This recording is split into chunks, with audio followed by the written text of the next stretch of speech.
Jeshi la Polisi Kanda Maalum ya Dar es Salaam tarehe 3 mwezi wa 3 mwaka huu wa 2025 lilimkamata mtu mmoja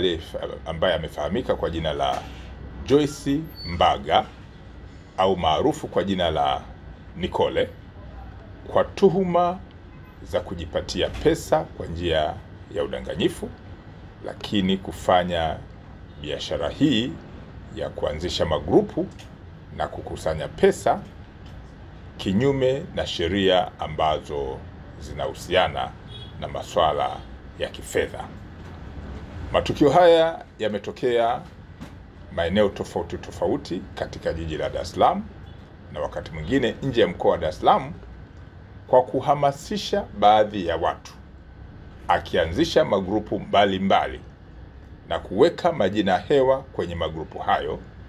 kwamba wanachangia pesa, na baada ya muda mfupi basi utapata kiwango kikubwa cha pesa, swala ambalo baadaye anakuja kutopatikana kwenye simu na kupotea na pesa ambazo watu wamechangia. Mtuhumiwa huyu Joyce Mbaga Nicole, mpaka muda huu kwenye hatua za awali, watu zaidi ya 16 wamejitokeza kumlalamikia na kuchukuliwa pesa zao katika mfumo huu ambao ni wa kujipatia pesa kwa njia za udanganyifu katika mazingira ambayo nimeyataja. Hatua za kisheria, ikiwa ni pamoja na kuishirikisha ofisi ya mashtaka, zinaendelea ili kuona ni jinsi gani mtuhumiwa huyu atafikishwa kwenye mamlaka zingine za kisheria, ikiwa ni pamoja na mahakama.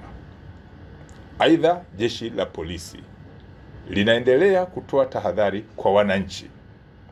kuchukua tahadhari ya kujiunga na magrupu wasioyajua au kujiunga na linki mbalimbali wanazotumiwa wasiozijua, hasa zile ambazo zinawatamanisha, zikiwa zinawahamasisha kuona kwamba wakijiunga na michezo hiyo wanaweza kupata kiwango kikubwa cha pesa na faida kubwa. Swala hilo likikufikirisha na kukifikisha kwenye kiwango hicho, ujue karibu unatapeliwa au pesa yako inachukuliwa kwa njia ya udanganyifu. Narudia, wananchi waendelee kuchukua tahadhari na michezo mbalimbali inayoanzishwa kuhusiana na masuala ya pesa na watu ambao hawajui,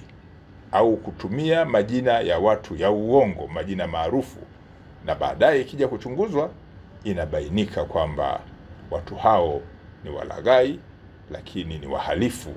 ambao wanajipatia pesa kwa kuchukua mitandao, kutumia mitandao, na pesa hizo zinachukuliwa kwa njia ya udanganyifu. Aidha, jeshi la polisi Kanda Maalum ya Dar es Salaam linatambua maandalizi mbalimbali ya mchezo wa soka ambao unatarajiwa kufanyika tarehe 8 mwezi huu wa 3 mwaka 2025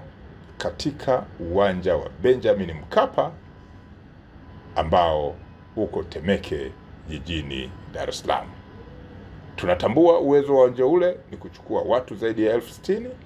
na tunatambua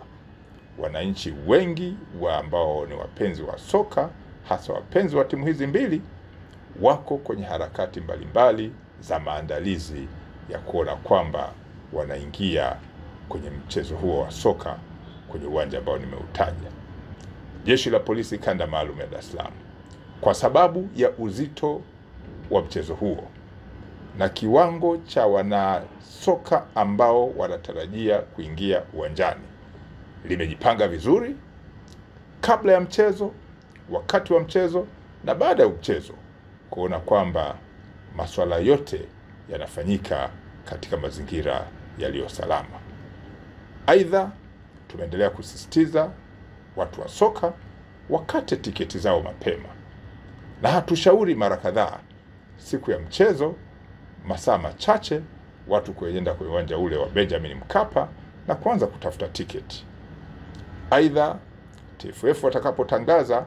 ni saa ngapi muda wa mageti yatafunguliwa, ni vema wale mashabiki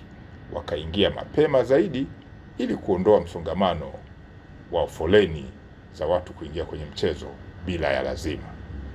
Jeshi la Polisi Kanda Maalum ya Dar es Salaam litahakikisha kwamba watu wanakwenda kwenye burudani na sio kwenda kwenye masuala ambayo yataelekea kutendeka kwa vitendo vya kijinai. Jeshi halitavumilia vitendo vya kijinai vitakavyojitokeza kwenye uwanja huo na baadhi ya wanasoka, ikiwemo baadhi ya watu wenye tabia ya kutoa matusi mazito kwenye uwanja ule, na baadhi ya watu kufanya vitendo ambavyo ni kinyume na taratibu, desturi na mila za Watanzania. Jeshi litashirikiana na mamlaka zingine za michezo, lakini na dola, masuala ya kiusalama, kuhakikisha kwamba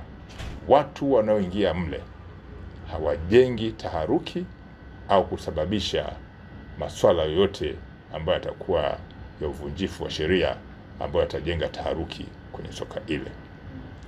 Jeshi la Polisi Kanda Maalum ya Dar es Salaam linawatakia maandalizi mazuri timu zote,